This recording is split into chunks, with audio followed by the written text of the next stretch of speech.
बिस्मिल्लाहिर्रहमानिर्रहीम, अस्सलाम वालेकुम। हमारी सीरिया टाइम न्यूज़ जो प्रोग्राम व्यूज़ टाइम आवा यहाँ महताब अली नूर। नाज़रीन, ख़बरूं जेके आहिनि मुख़्तलिफ़ नोयत जूं आहिनि। ख़ासि तौर ते जेकॾहिं ज़िक्र कयूं त वज़ीर आज़म शहबाज़ शरीफ़ सां army chief general Asim Munir साहब मुलाक़ात कई आहे ऐं सुभाणे क़ौमी सलामती कमेटी जो इजलास घुराइण ते इतफ़ाक़ कयो वियो आहे। मुल्क जी मजमूई जेका सूरत हाल आहे उन ते गौर वीचार कयो वेंदो। उन खां अलावा कुझु ॿियूं बि ख़बरूं आहिनि, पर इम्पोर्टेंस जेका आहे उहा असां ॾींदासीं हिकु सिंध जे इशू खे, ऐं इन इशू ते अॼु ॻाल्हि ॿोल कंदासीं जंहिं सॼी सिंध खे सख़्ते में विझी छॾियो आहे। ज़िक्र कयूं त 2 ॾींहं अॻु सांघर भरिसां इलाइक़ो आहे सिंझोरो, जिते गाह करण जे लाइ वियल 6 ॿारनि जी वालिदा माउ ऐं बेवा औरत आहे दिया भील, जंहिंखे बेदर्दीअ सां बनीअ में क़तलु कयो वियो। ऐं न रुॻो उनखे क़तलु कयो वियो, पर कातिलनि संदसि मुंडी जेका आहे उहा धड़ खां धार करे छॾी, उन जा नाज़ुक उज़वा कटे छॾिया ऐं उनखां पोइ उन जे जिस्म जी खल बि लाहे छॾी। इन वाक़े खां पोइ सॼी सिंध सख़्ते में वरितलु आहे। पुलिस जेका आहे इन मामले जो नोटिस बि वरितो। 2 ॾींहं गुज़रण खां पोइ अॼु इन मामले जो केस दाख़िल कयो वियो ऐं 3 ॼणनि खे शक जे बुनियाद ते पुलिस गिरफ़्तार करे वरितो आहे। इन वाक़े जो वरी ॿियो एंगल इहो आहे त शक जे बुनियाद ते 2 जेके भोपा आहिनि, तावीज़ करण वारा, दुआ फीणो करण वारा, उन्हनि खे बि हिरासत में वरितो वियो आहे। उन्हनि खां बि जांच हलंदड़ आहे। SSP सांघर जी सरबराही में 5 रुकनी जांच टीम बि जोड़ी वई आहे। हीउ इंतिहाई अहम ऐं हसास नोयत जो मामिलो आहे, जंहिंजो पीपल्स पार्टी चेयरमैन ऐं परॾेही वज़ीर बिलावल भुट्टो ज़रदारी बि नोटिस वरितो आहे। फौरी तौर ते जवाबदारनि खे गिरफ़्तार करे कानून जे कटहरे में आणण जूं हिदायतूं बि जारी कयूं आहिनि। ऐं बिलावल भुट्टो ज़रदारी इन मामले ते इंतिहाई ॾुख ऐं अफ़सोस जो इज़हार बि कयो आहे। इन ई मामले ते ॻाल्हि ॿोल कंदासीं। सीनियर तजिया निगार अॻूणा एम्बेसडर डॉक्टर जमील अहमद ख़ान साहब बि असां सां गॾु आहिनि। नसीर मेमर साहब असांखे जॉइन कयो आहे।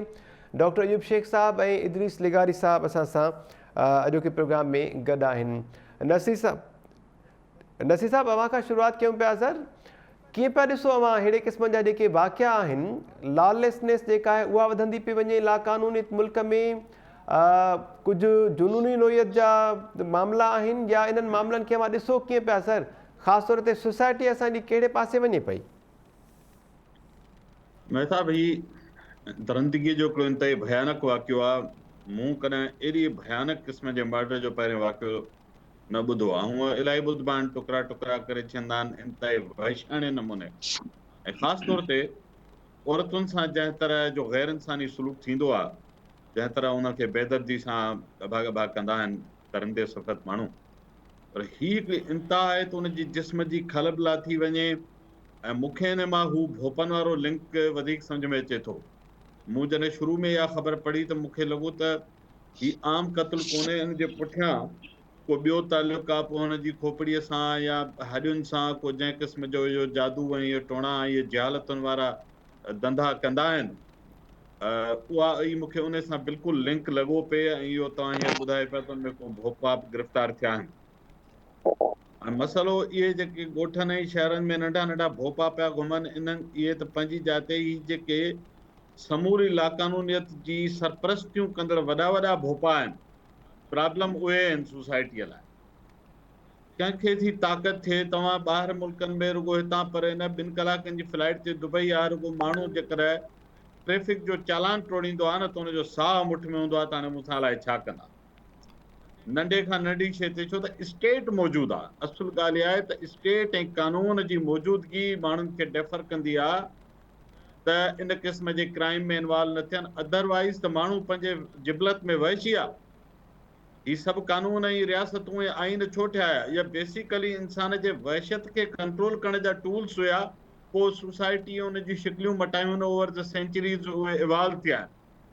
त जंहिं सोसाइटीअ में तव्हां ॾिसो त लाक़ानूनियत खे खुलियो लाइसेंस हुजे, जेको माण्हू जेतिरो पावरफुल आहे उनखे क़त्ल जी आज़ादी हुजे, उनखे हर ॾोह जी आज़ादी हुजे, त पोइ माण्हू इन क़िस्म जी वहशत जो माना उन सम्झनि था त इहो असांजो राइट आहे। रोज़ कराचीअ में ॿुधो था क्राइम थिए थो जंहिंमें फुरदोरा माण्हू मारिजनि था।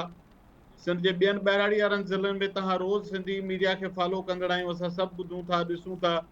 को न को मासूम माण्हू रोज़ कंहिं न कंहिं शहर में असां हुनजो बेदर्दीअ जो क़त्ल ॿुधूं था, जंहिंजो कुझु बि न थींदो आहे, सिर्फ़ु नोटिस वरिता वेंदा आहिनि। सदाईं असां जॾहिं खां पैदा थिया आहियूं असां नोटिस वठंदे पिया, पर हुन ते एक्ट छा थो थिए? ऐं औरतुनि जे मामले में एॾी संगीनी आहे जो हिकिड़ी स्टडी ॿुधाए थी त पाकिस्तान में जेको औरतुनि सां जनरली पाकिस्तान जी ॻाल्हि थो कयां, जेके रेप केसिस थियनि था, वायलेंस केसिस थियनि था, हुन में कन्विक्शन जो रेट 2% बि कोन्हे। त इन मां मूंखे अंदाज़ो थिए थो त ही जेके भोपा आहिनि तिन खे वॾा भोपा शायदि बचाए वठंदा, छो त हिन मुल्क ते केतिरनि ई भोपनि जो कब्ज़ो आहे, सो उहे प्रोटेक्टेड आहिनि। मूंखे ख़बर न आहे हिन वेचारीअ जे ॿारनि जो छा थींदो, हिन जे पोयरनि जो छा थींदो। हिकु अदरी स्टेटमेंट्स ईंदियूं ऐं ईंदड़ क्राइम थियण ताईं असां हिनखे विसारे चुका आहियूं। अलाए केतिरा अहिड़ा केस जिते असांजो हां डरंदो हो, सोचींदा हुआसीं राति जो निंड न करे सघंदा हुआसीं, 2 ॾींहंनि खां पोइ असांखे यादि बि न रहंदो आहे। आख़िरी ॻाल्हि मां कयां त ही सोसाइटीअ जी जेका अपैथी आहे उन ते बि असांखे न विसारणु घुरिजे। त औरतुनि सां जॾहिं अहिड़ा संगीन दोह थींदा आहिनि न, त असां उन्हनि खे ॾाढो नॉर्मल वठंदा आहियूं। अलाए छो असांजी गैरत जाॻंदी आहे जॾहिं कंहिं सकाफ़ती मेले में औरतूं नाच कनि त असांजो अक़ीदो बि ख़तरे में ईंदो आहे, असांजी गैरत बि ख़तरे में ईंदी आहे। जॾहिं के औरत मार्च कंदियूं आहिनि, पंहिंजे हक़ लाइ चवंदियूं आहिनि त असां सां ज़ुल्म आहे, वहशत आहे, दरंदगी आहे हिन समाज में, तॾहिं असांजा समूरा अक़ीदा ऐं गैरतूं जागी पवनि। ऐं असां पोइ तरह तरह जा सोशल मीडिया ते हिकिड़ा इनकलाबी निकिरी पवंदा आहिनि, जिन खे लॻंदो आहे त हीउ सॼो असांजे अक़ीदे जे बि ख़िलाफ़ु आहे, असांजी गैरत जे बि ख़िलाफ़ु आहे। पर जॾहिं हेॾी दरंदगी औरत जे ख़िलाफ़ु थींदी आहे, तॾहिं इन्हनि सभिनी तनक़ीद कंदड़नि मां कंहिंजो को बि बयानु किथे न पढ़ंदो। तव्हां पढ़ियो हुजे त ॿुधायो। त उहा दरिंदगी औरत जे ख़िलाफ़ु असांखे नज़र न ईंदी आहे। औरत हक़नि जे लाइ जॾहिं ॻाल्हाए या कंहिं सकाफ़ती प्रोग्राम में सकाफ़ती ड्रेस पाए नाच करे, पोइ असांजी गैरत जाॻंदी आहे। हिन बर्बरियत जे ख़िलाफ़ु असांजी का बि गैरत नथी जाॻे। अहिड़नि माण्हुनि खे बि हिननि मौक़नि ते पंहिंजे पाण खे जेकर ज़मीर अथनि त पाण खां सुवाल कनि त हिन हेॾी दरिंदगीअ ते चुप रहनि छो था, उते छो नथी गैरत जाॻे, उते हुननि खे छो नथा मज़हब जा हुक्म यादि अचनि। समूरा मज़हबनि जा असांजा जेके अॻुवान आहिनि, जेके हिननि मौक़नि ते चप सिबी वेंदा आहिनि, छा मज़हब छा थो चवे अहिड़नि मौक़नि ते हिन दरिंदगीअ जे ख़िलाफ़ु? ॻाल्हाइणु घुरिजे, हुननि खे आवाज़ उथाइणु घुरिजे। हुनजी इख़लाक़ी मज़हबी ऐं समाजी ज़िम्मेवारी आहे त असां बिल्कुलु हिन वहशत ऐं दरिंदगीअ जे ख़िलाफ़ु जे ॿियो का वरी मज़ामत न बि करे सघूं, त घटि में घटि जीअं ॿियनि मौक़नि ते असां पंहिंजा बयान जारी करण, सोशल मीडिया ते वॾा ठेंग टपा ॾींदा आहियूं, त हिननि शयुनि ते कुझु त पुछूं। बिल्कुलु नसीर साहब, अव्हां अहम निशानदेही कई आहे ऐं इन ॻाल्हि खे जेकर अॻिते वधायूं, जीअं मां चयो त 200 कन्वेंशन बि न थींदी आहे औरतुनि जे ख़िलाफ़ु जेके बि मामला साम्हूं अचनि था पिया। त अॼोको जेको हीउ मामिलो आहे, इन खे बि मीडिया जी जेकॾहिं ॻाल्हि कयूं त उन लिहाज़ खां हाईलाइट न कयो वियो आहे जहिड़े तरीक़े सां इन अहम मामले खे हाईलाइट थियणु खपे। छाकाणि त 70 खां 90% हिकु रिपोर्ट मूजिबि औरतूं जेके आहिनि उन्हनि खे मुख़्तलिफ़ नोयत जे तशदुद जो निशानो बणायो वेंदो आहे। जीअं अव्हां वाज़े कयो त वरी उन्हनि जी कन्विक्शन जेका आहे उहा सिर्फ़ु 2% बि नथी थी सघे। लाक़ानूनियत तमामु घणी आहे। ऐं अव्हां जेको ज़िक्र कयो भोपा जेके इन्हनि समूरनि मामलनि में मुलविज़ आहिनि, उन्हनि खे बि इन कानून जे कटहरे में आणणु तमामु ज़रूरी आहे। हुकूमत जेका आहे उहा लीगल प्रोटेक्शन ऐं सोशल सिक्योरिटी फ़राहम करण में बि औरतुनि खे नाकाम वई आहे, इहा बि हिकु रिपोर्ट चवे पई। डॉक्टर जमील अहमद ख़ान साहब असां सां गॾु आहिनि। Doctor sahab, thank you so much sir, welcome चऊं पिया अव्हांखे शो में। अव्हां हिन वक़्तु पाकिस्तान में मौजूदु न आहियो, परॾेह में आहियो। थोरो इहो फ़र्क़ु बि वाज़े कजो त जीअं नसीर साहब चयो त असांजे मुल्क में औरतुनि खे अलाए छो एतिरी अहमियत न ॾिनी वेंदी आहे। तमामु घणी आबादी आहे औरतुनि जी, उन्हनि खे हिकु त अहमियत न ॾिनी वेंदी आहे, वरी उन्हनि खे जॾहिं अहिड़े क़िस्म जो इंसानियत सोच तशदुद जो निशानो बणायो वञे त पोइ त वरी अञा ॼण सोसाइटी असांजी हिकिड़ी ख़ामोशी इख़्तियार करे वेंदी आहे। अलाए छो? अव्हां छा चवंदो हीउ जेको वाक़ियो पेश आयो सर? इन में असां जे ॾिसूं त पोयनि अलाए केतिरनि ॾहाकनि खां वठी स्टेट फेल थी वई आहे, रियासत फेल थी वई आहे हिन मामले में। ऐं उन में तव्हां ॾिसो त औरतुनि जी जेका प्रोटेक्शन आहे उहा कॉन्स्टिट्यूशन में ॾिनल आहे। उन ते काफ़ी रूल्स रेगुलेशन ठहियल आहिनि। उन ते अक़वाम मुतहदा जी रिपोर्टूं ठहियल आहिनि। वेझड़ाई में ही हिकिड़ी रिपोर्ट निकिती आहे जंहिंमें सिंध में जेकी पोएं साल अगस्त ताईं हिकिड़ी रिपोर्ट निकिती आहे। उन में सिंध में 257 जेके औरतुनि जा मर्डर थिया आहिनि।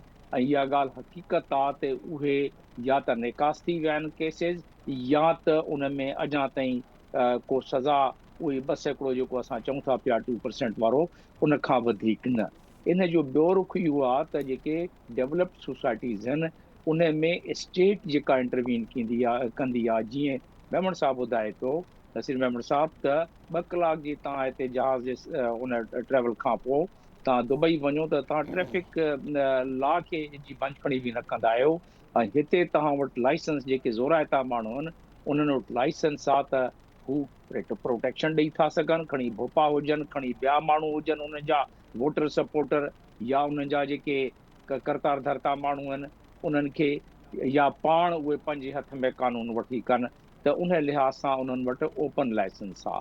असां वटि ईअं आहे ऐं अफ्रीकन कंट्रीज़ में बि ईअं आहे। मां उते रही आयो आहियां, उते बि अञा ताईं उहे कंट्रोल न करे सघिया आहिनि। खोड़ सारनि अफ्रीकन कंट्री में तक़रीबन 10,000 रेप जा केसिस पोएं साल थिया आहिनि साउथ अफ्रीका में फ़क़ति। त उन लिहाज़ सां जे ॾिठो वञे त जंहिं जंहिं सोसाइटी में असां ट्राइबलिज़म आणियूं, जंहिं जंहिं सोसाइटी में असां एडमिनिस्ट्रेटिव कंट्रोल यानी गवर्नेंस जिथे वीक थींदी वञे, जंहिं जंहिं सोसाइटी में माशरे में तबक़ात में विराइजी जो वञे तो माशरो, जंहिं जंहिं माशरे में माण्हू ज़ोर ताक़त जी बुनियाद ते जेको चाहिनि था कनि था पिया, त उते तमामु जेके बि क्राइम वधाईंदा आहिनि, औरत वीचारी खे त उहो बि जेका आहे इन असां जहिड़े माशरे में उनखे घटि अहमियत ॾिनी वेंदी आहे ऐं उन में कंप्रोमाइज़ बि जल्दी करे वठंदा आहिनि भई जेके धुरूं आहिनि। त उन लिहाज़ सां ॾिठो वञे त जंहिं मुल्क में औरतुनि जी हिफ़ाज़त, प्रोटेक्शन, फलाह बहबूद या बराबरी बुनियाद ते उन्हनि खे मौक़ो न मिलंदो, उहो मुल्क तरक़ी कीअं थो करे सघे। तव्हां पंहिंजी GDP ॾिसो, जेका GDP हाणे इन साल तव्हांजा 300 बि मसे करे पूरी थींदी, हुकूमत चवे थी पई 3 पॉइंट समथिंग, पर उहो बि न थी सघंदो, छो जी अधु आबादी हिकिड़ी त पंहिंजी ॿियूं प्रॉब्लम्स आहिनि, अधु आबादी जेका आहे तव्हांजी उहा फाल न आहे, उहा प्रूडेंट न आहे, उहा जेका आहे पंहिंजे क़ाबिलियत, पंहिंजी सलाहियत उन्हनि जो साम्हूं नथो अचे। मुल्क जी माशी या मुल्क जी ख़ुशहाली लाइ उहो कमु कंट्रीब्यूट उनखे असां करणु नथा ॾियूं।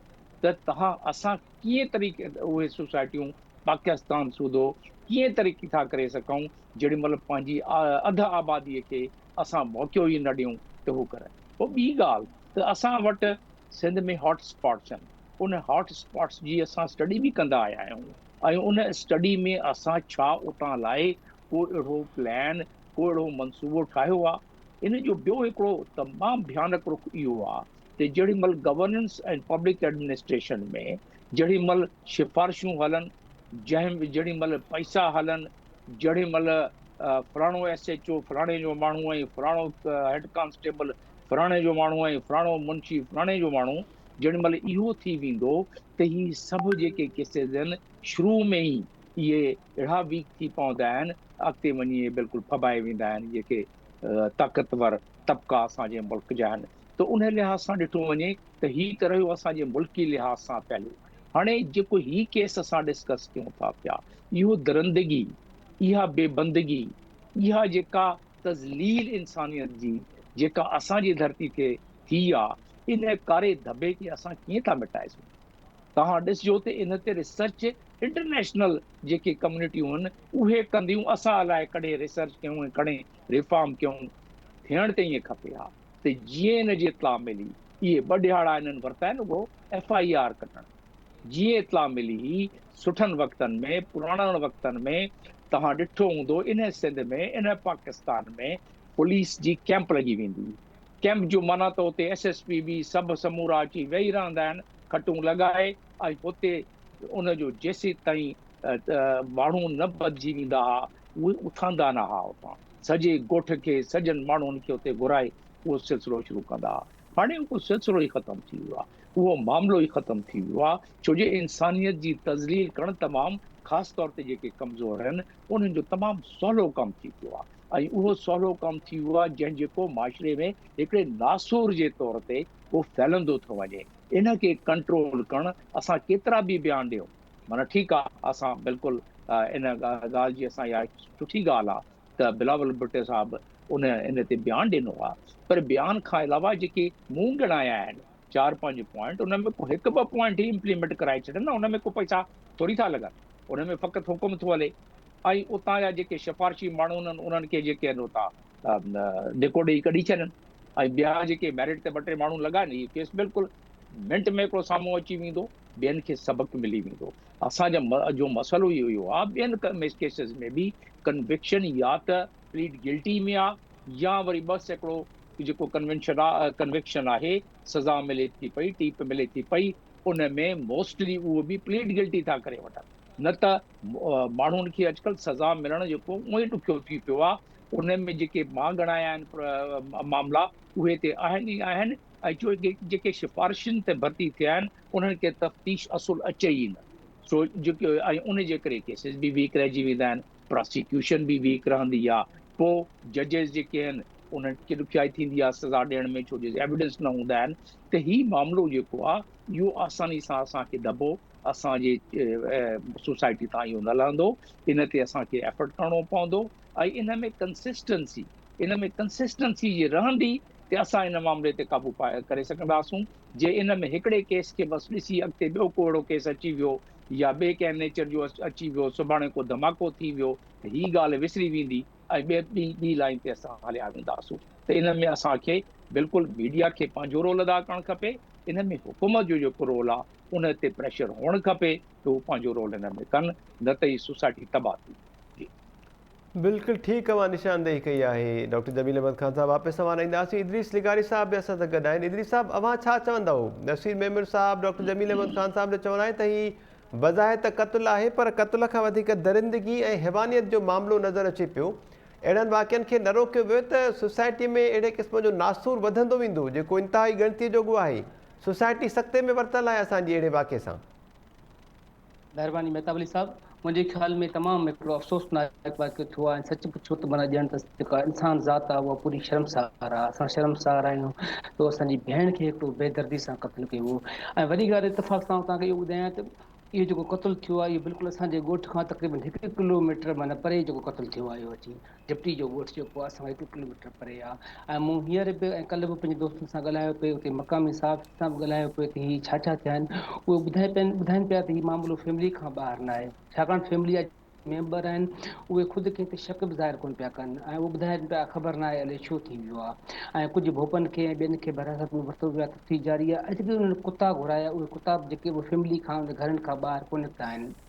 त मुंहिंजे ख़्याल में जेका नसीर साहब ॻाल्हि कई ऐं डॉक्टर जमील अहमद ख़ान साहब ॻाल्हि कई त बिल्कुलु असां वटि जेको इहो रवैयो आहे न, जेको ख़ासि तौर ते औरतुनि ॾांहुं जेको असांजे समाज जो रवैयो आहे, असांजे मुआशिरे जो रवैयो आहे, उहो एॾो दर्दनाक ऐं अफ़सोसनाक आहे जो जी नसीर अहमद साहब चयो त हू मार्च कनि था या शेख हयाज़ मेलो कनि था त उन्हनि ते त वॾियूं तंज़ूं ऐं टोकूं यादि अची वियूं आहिनि। पर जॾहिं कंहिं सां मज़लूम वारो सां ज़ुल्म थींदो आहे, नाइंसाफ़ी थींदा त असांजा उहे मज़हबी जेके धुरियूं हूंदियूं आहिनि या मज़हबी अॻवान जेके हूंदा आहिनि, ॿिया जेके हूंदा आहिनि, उहे वरी ख़ामोशी इख़्तियार करे वेंदा आहिनि।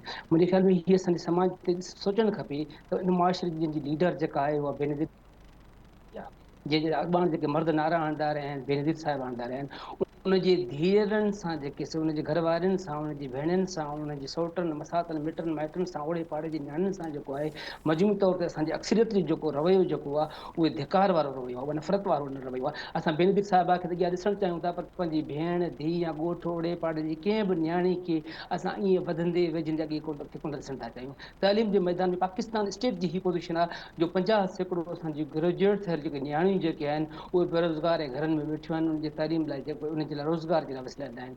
त मुंहिंजे ख़्याल में हिकिड़ो अलमनाक रवैयो आहे। असांजे समाज खे, सोसाइटीअ खे ऐं उनखे सोचणु खपे त असांजो इहो जेको रवैयो जेको आहे जेको औरत मुख़ालिफ़ छा परे ॻाल्हि, पर औरत दुश्मन जेको रवैयो आहे उन ते असांखे सोचणु खपे, पंहिंजे पाण में तब्दीली आणण जी तमामु घणी ज़रूरत आहे। उन खां सवाइ हीअ मसइला आए ॾींहुं थींदा ऐं रोज़ थींदा हलंदा रहंदा, तंहिंजे करे हिनखे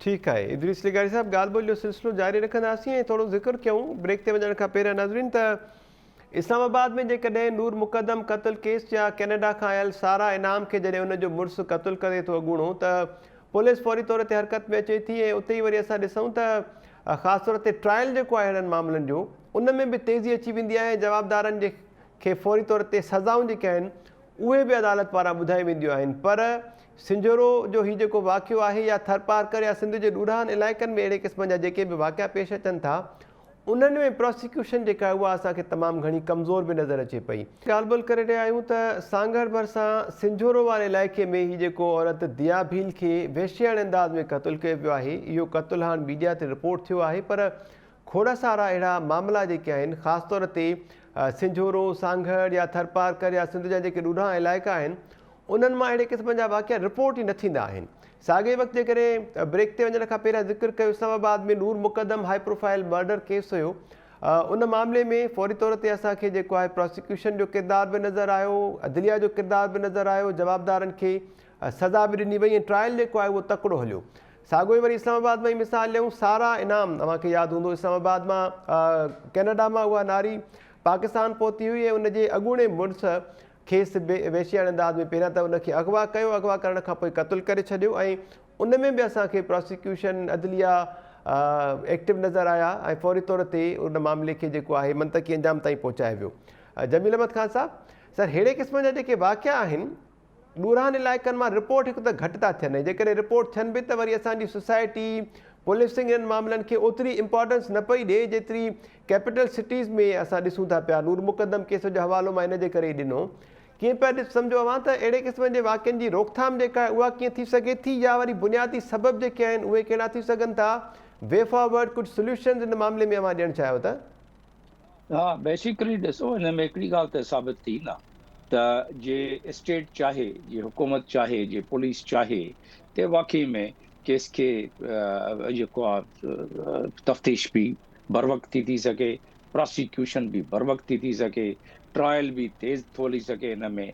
पर जंहिंमें स्टेट सुस्त थी वञे, ऐं स्टेट सुस्त माना थींदी आहे स्टेट जा जेके माण्हू आहिनि, जेके जिन्हनि खे लिफ्ट वधीक मिलियल आहे, जेके ज़ोराइता माण्हू आहिनि इलाइक़े जा, ख़ासि तौर ते रूरल एरियाज़ में, ॿाराड़ी में, उहे पोइ वरी असरअंदाज़ थी पवंदा आहिनि। जेॾी महिल उन्हनि जो असरु वधंदो आहे त इहे केसिस स्लो बि थींदा आहिनि, केसिस ख़राब बि थींदा आहिनि, तफ़्तीश खे ख़तम बि कई वेंदी आहे ऐं जे ख़ैर सां प्रोसिक्यूशन लेवल ते पहुची बि वई त केस उते एतिरो कमज़ोर हूंदो आहे त उन जो खड़ तेल न निकिरंदो आहे। अर्बन एरिया इस्लामाबाद जी तव्हां नूर मुक़दम जी जो तव्हां मिसाल ॾिनो, ऐं त उन में इहो थियो त सॼी मीडिया जो फोकस, सॼी इंटरनेशनल मीडिया जो फोकस उन ते अची वियो।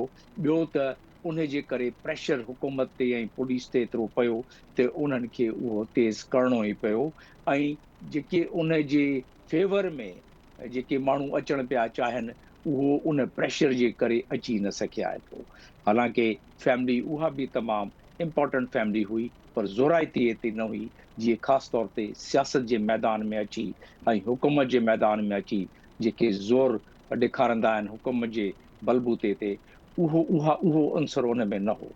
त इन जो हिकिड़ो त इहो रहियो त हुकूमत इन मामले में पंहिंजी कैपेसिटी बिल्डिंग, जेके माण्हू हाणे खणी जेके सिफारिश ते बि भर्ती थिया आहिनि, जेके न आहिनि क़ाबिल इन जे त उहो हलाए सघनि, थाणे में रही सघनि, पर उन्हनि खे हाणे जे ॻेलणो आहे अॻिते त उनखे को कैपेसिटी बिल्डिंग करे छॾनि।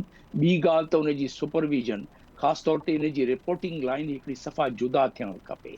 ज़ाइफ़ुनि जो जेको औरतुनि जे ख़िलाफ़, जेको ॿारनि जे ख़िलाफ़ क्राइम थिए थो पियो, उन जी रिपोर्टिंग लाइन डेली बेसिस ते थिए, उन ते को लेजिस्लेशन करे छॾनि त उनजी ट्रायल जेका आहे उहा डेली बेसिस ते थिए, त उन लिहाज़ सां प्रोसिक्यूशन खे बि थोरो टाइट कनि त प्रोसिक्यूशन उन जी with in a stipulated time, with in a given period उहा मुकमल इन्वेस्टिगेशन मुकमल करे प्रोसिक्यूशन खे ॾे ऐं प्रोसिक्यूशन जेका आहे उनखे उन मुदे में जेको आहे केस खे हलाए ऐं उन में सज़ा जज़ा वारो सिलसिलो कराए।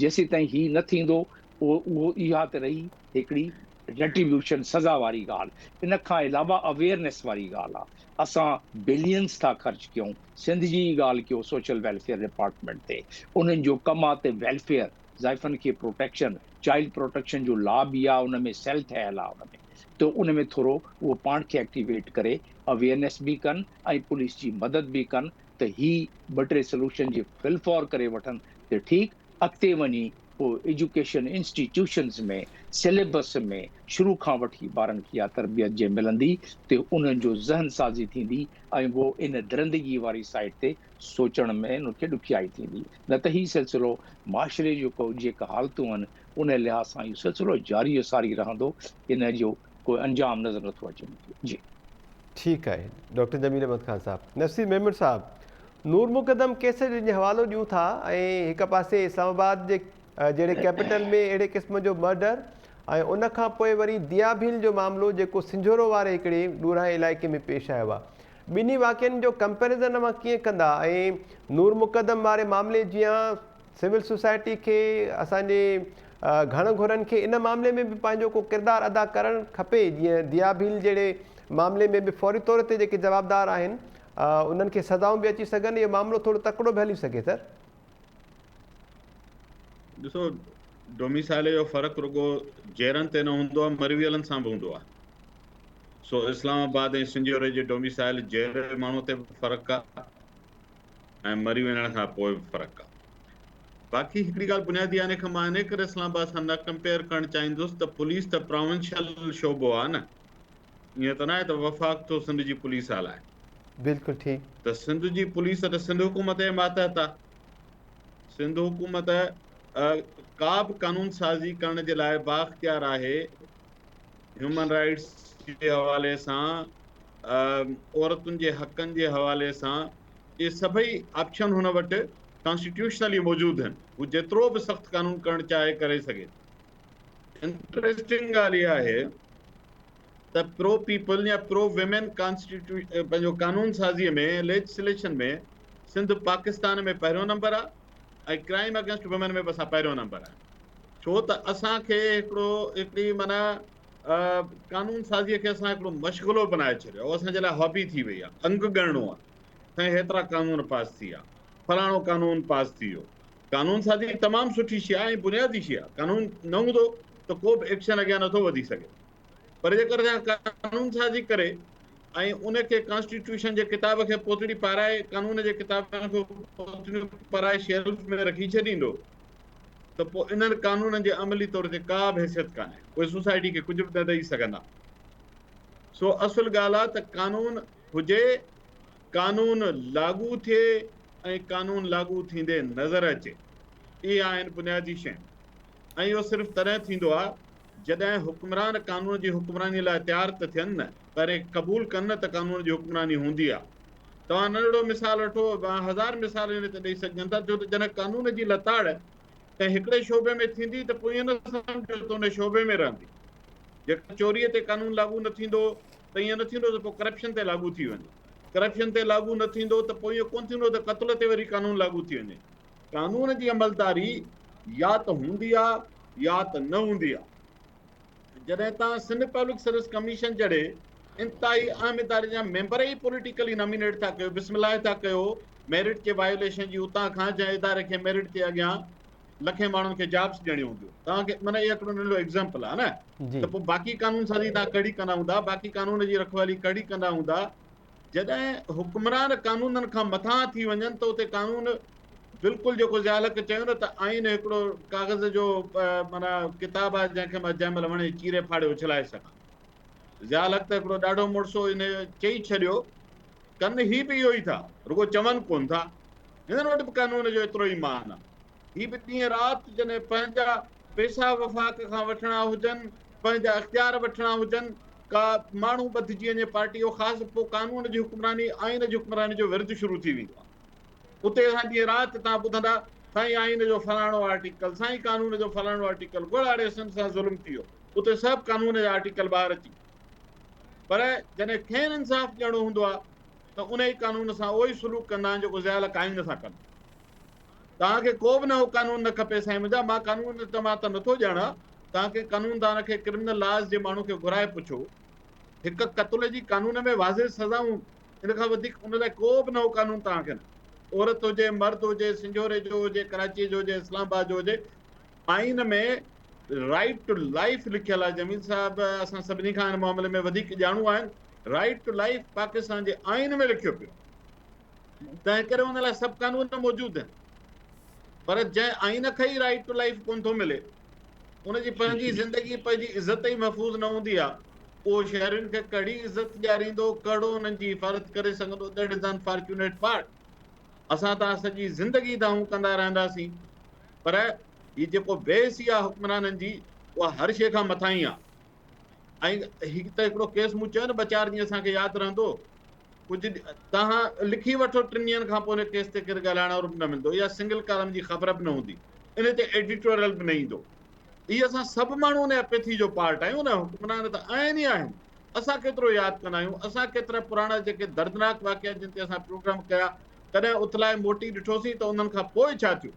कोई अख़बार जो नुमाइंदो वञी जांच कंदो आहे त उन क़त्ल जा माण्हू किथे पहुता, कीअं निकिरी विया, छा थियो, हुननि सां का ख़बर न पवंदी।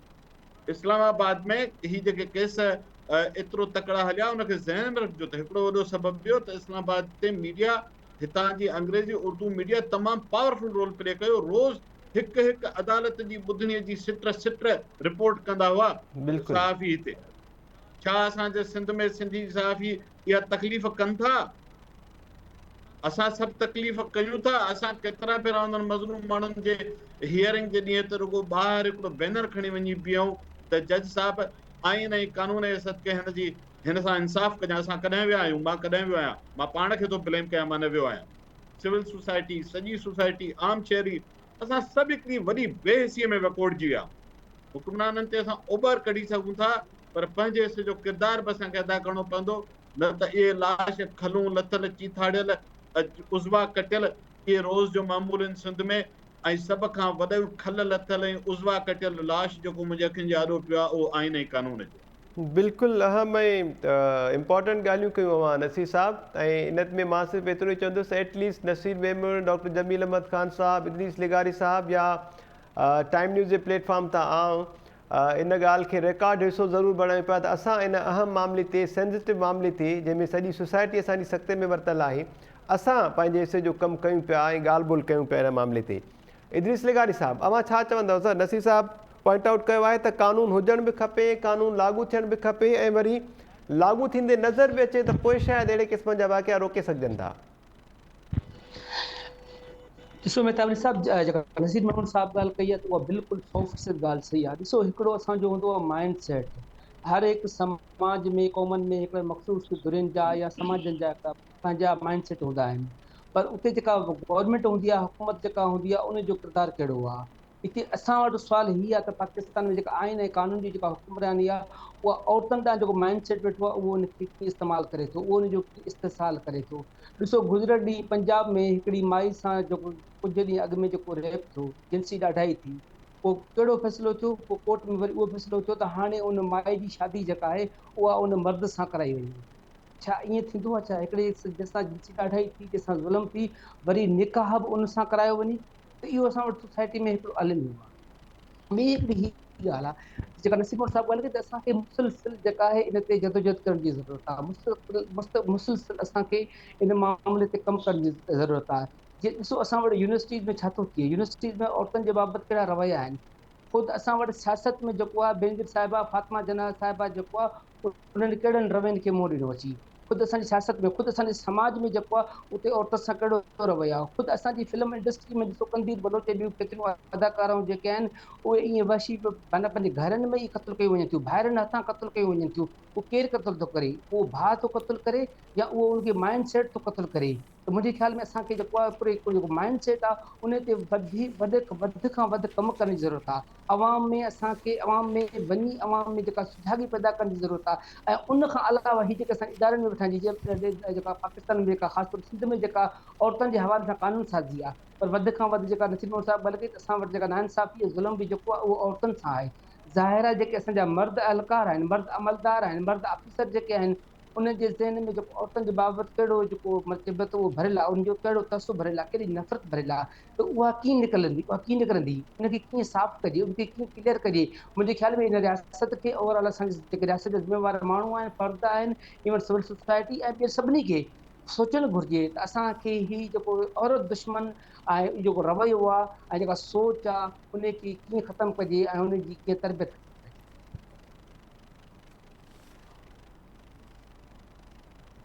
जी इदरीस साहब।